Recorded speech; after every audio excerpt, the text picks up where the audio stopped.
এই হলো আমার ক্লিয়ার পুটি।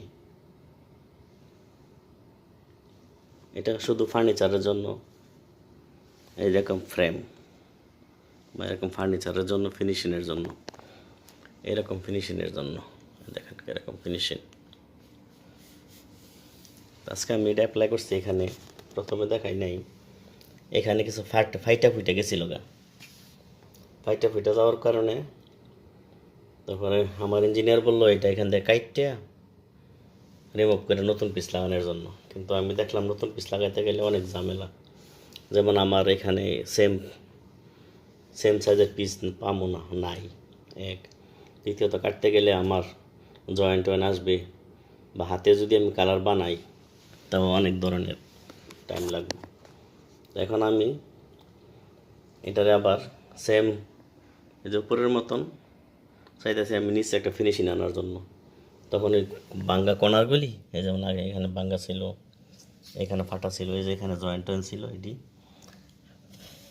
আর দেখা যাবে না।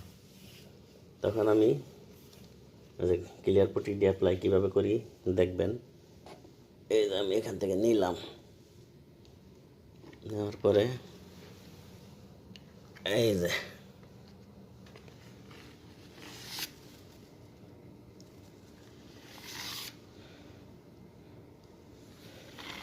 প্রথম ফিনিশিং আসবে না, প্রথম মারতে হইব এইভাবেই।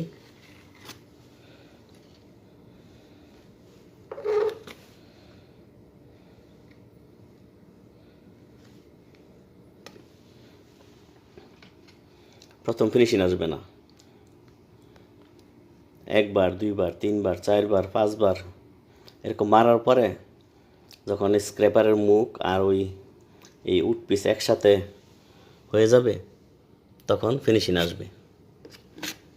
কিন্তু সাথে সাথে মারা যাবে না। যেমন প্রথম কুট মারছি না, প্রথম কুট মারছি একটা একটু ড্রাই হয়েছে, এখন কী করুম, ড্রাই হওয়ার পরবর্তীতে আমি আরেকবার নিব। এই যে